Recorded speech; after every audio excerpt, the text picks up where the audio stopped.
Total surrender is extremely important. If one becomes a prey to excessive attachment to anything or anyone, he soon becomes obsessed with it. He becomes a slave to it. He becomes an addict. He gets infatuated. He's full of that only. He becomes blind to the realities around him. Even if colorful celebrations pertaining to God and religion are taking place in front of him, even if great many saints and Mahatmas of high caliber are walking before him, he will not see anything. His head will be full of his obsession only. He gets deluded, one can say. He goes on talking only of that to everybody. Whatever he might be doing, walking, talking, or engaged in doing something, he's full with his addiction and blind to everything else. Even if he happens to offer worship in a temple and do pradakshina, that is, circumambulation, he will be doing that only for the sake of his obsession. But one who has surrendered himself totally to God and is engaged in His remembrance and bhajana becomes very dear to God, and He accepts him as His own. By solving all his difficulties, by guiding him stage by stage and enlightening him at every step, He protects him always. But some people remember him and do his seva and puja only when they are in some difficulty. Once that difficulty is overcome, they forget him. They don't get awakened to the Almighty and surrender to Him. They don't develop any sort of gratitude towards Him, and they don't become His devotees. Only when they are again in difficulty, they repeat their earlier actions. This type of behavior becomes a sort of habit with them. Instead of getting His grace temporarily now and then in this way, they should obtain His grace and blessings which remain permanently. For this, they should feel that their primary duty in life as human beings is to become and ever remain His ardent devotees and constantly engage themselves in His bhajana, seva, remembrance, etc. Even if God chooses to make one poor and destitute, or keep him rich and prosperous, one should be able to say with firm faith and intense craving, "O God, do whatever you want with me. I want you and you alone. I cannot live without you." God's will. Question. Appa, if a devotee spending his days doing Guru Seva dies untimely, how can then Guru Kripa help him? Appa, a devotee must attain his goal even when alive. If he has half done his sadhana, he has to come back and continue that. Nothing can be done after one's death. But if he has been blessed with Guru's grace in full, it can be taken that he has attained his goal. Everything depends on God's will. Nothing happens according to our wishes. But if one has earned Guru's grace, attaining mukti is not impossible. Guru will certainly uplift the devotee to his status. Sin virtue. If one has done only virtuous deeds, if he has been generous and charitable, pious and righteous, always helping others, etc., after death, he will be able to remain for some time in holy and hallowed worlds of subtle nature, according to his accumulated virtue, that is, his punya. In this creation, there are many such unseen subtle worlds. When one lives thus in one's subtle body, that subtle body will be wandering, looking anxiously and eagerly for a suitable physical body. When in that subtle state, that body knows that it has attained that state on account of the bad, unjust, and unrighteous deeds it indulged in due to delusion while it lived in the physical body. But the moment it takes rebirth on the earth once again, it forgets everything in the new surroundings amidst its new parents, new relatives, new friends, etc.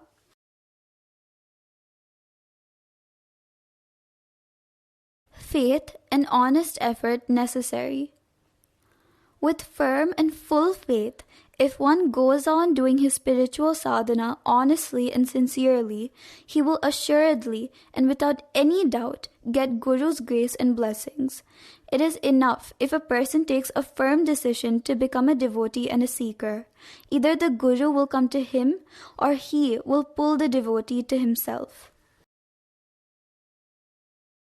The disinterested will not know the mystery of mysticism. Guru knows who should come to him seeking his refuge and when. Nobody needs to labor hard to bring any honest seeker or aspirant to the Guru. This is because the devotees who do not know the path that leads to God and who are trying hard with great urgency and intense craving to locate the path will be making anxious enquiries with adept spiritualists and advanced sadhakas that they come across. They will be asking them with great earnestness, which is the path that leads to God? If the path is shown to such persons, they will walk on the path with rapid strides. But there are many who are not at all interested in coming to this path. They don't want to walk on the path. They will just be wandering here and there. Their minds are not inclined towards spirituality at all. How and why will they make any effort to walk on the path and reach the goal? But only those who are deeply interested in spirituality will evince interest in knowing the mystery of mysticism. How can others know about it? Excessive attachment to the body. There are two types of egos. There is one ego that derives its strength from the firm belief that I am the body. The other ego derives its strength from the innermost soul, that is the antaratma, from the divinity within, and it says, I am God. The former is the little ego, the false ego, the body ego. The latter is the big ego, the divine ego. Those who are totally disinterested in the body ego feel greatly agitated whenever it raises its ugly head. They become very remorse and penitent. This, in a way, is remembrance of God, and that too in a very effective way. It is enough if one becomes aware that the body ego has become active in him and feels strongly that this should not be allowed to happen. Such an awareness is sufficient to kindle enlightenment in one.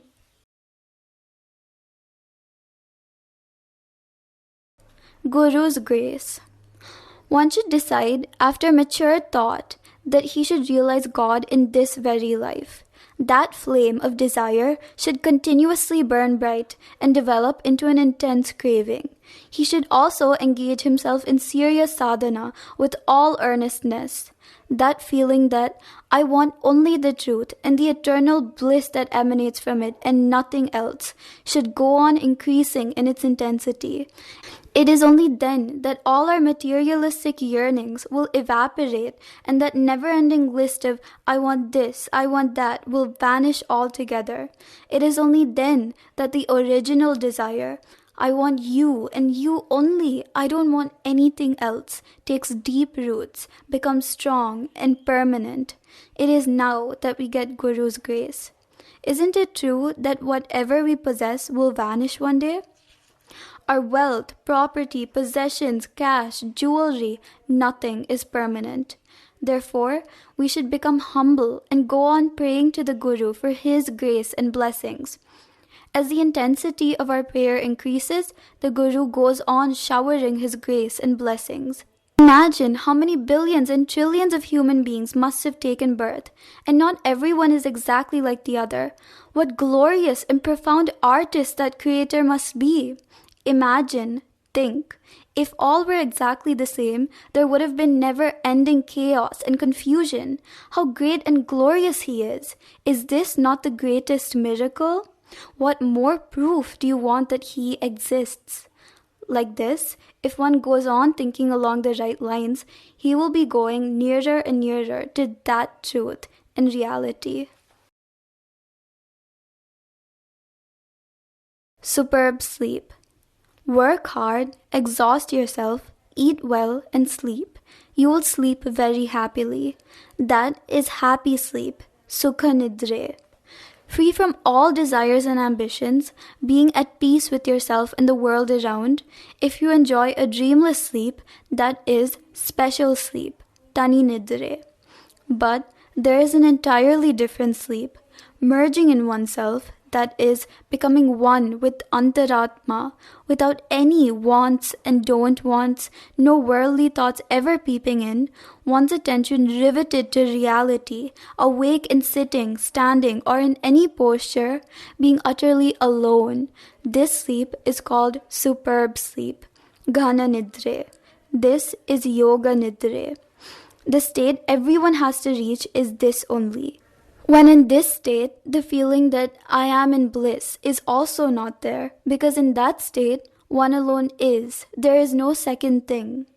When he himself has become Parabrahma itself, and when that Parabrahma alone is, who is there to know whom? After being in this superb Nidra or Yoga Nidra, one takes quite some time to regain normal consciousness and do normal work. As one gets used to this state, he wants to be only in this state and nothing else. This is the real Samadhi state. While alive in this body, mind merging in that reality, in that divinity, that pure consciousness, and losing itself in that is called Samadhi. Remaining in Samadhi, one can be doing anything, sitting, walking, talking, seeing, etc.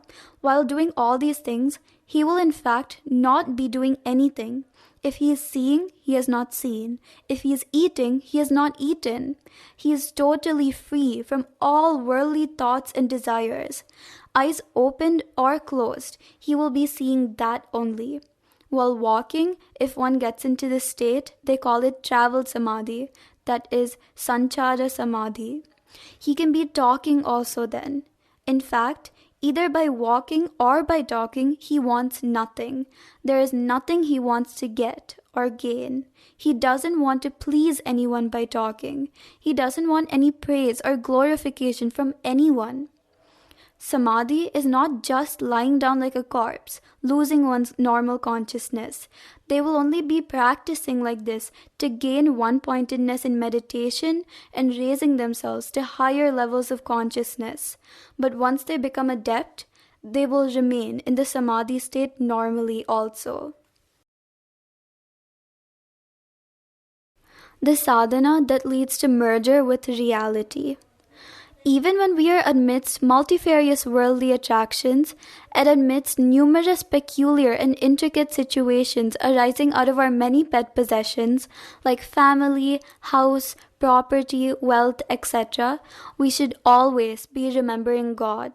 Whenever we are enticed by the delusive power of Prakriti, meaning nature, in the form of attractive things, persons, food, eatables, etc., even when we are amidst all such things, we should go on remembering Him. In fact, the right sadhana is only this. Suppose we go to a big hotel to eat. There will be many tasty and delicious food items, drinks, and other eatables spread before us. In the outside world, there are ever so many things that give us happiness and enjoyment. Even while enjoying them, His remembrance should be going on. This kind of unbroken remembrance is sadhana. When we are in a huge mall and are going around leisurely looking at any number of highly attractive displays, even there, if we happen to forget Him, it only means that sadhana has not taken firm roots in us.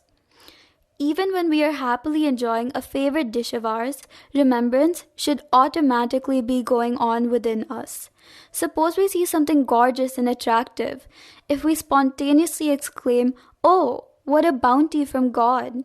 it would only be a mechanical utterance. Suppose we see some superb display of nature and say, "Oh, what a beautiful creation of God!" It is again a meaningless mechanical utterance only. On the other hand, when we are enjoying our favorite delicious dish, or when we are bewitched and delighted by seeing some nature's beauty, Guru Mantra should automatically be going on within us. When one reaches such a state, wherever he is, whatever he is doing, there will be no let-up in his sadhana. Only then can it be said that he has passed life's test with distinction. Sadhana and mantra japa should go on increasing in intensity. He should ever remain in his dhyana, his contemplation. God should become everything to him: father, mother, friend, relative, everything. He should always be praying earnestly to him. As one progresses in this kind of devotional sadhana, his mind expands into endless space and becomes all-pervasive. Then he gets enlightenment and experiences that he is not different from God. This unitive knowledge, this Advaitic knowledge and experience, God himself grants him. When he reaches that state, there is no I, no you. There is only that and that alone. What will Guru do? Guru talks about God and makes one a real devotee. He erases all differences like I, you, this, that, etc. He makes him understand that God alone has become everything, that all is Brahman. He teaches him the secret and technique of dhyana. Through this, he makes him realize and experience the truth that all is Brahman. He teaches him how to free himself from all worldly attachments. He makes the downward-faced kundalini, that is, the divine power, lying dormantly coiled up like a serpent at the bottom of the spinal cord, rise upwards and reach the sahasrara, meaning the 1,000-petaled lotus at the crown of one's head, where God shines resplendently and grants him God realization. He blesses the devotee's life with fulfillment, with eternal bliss.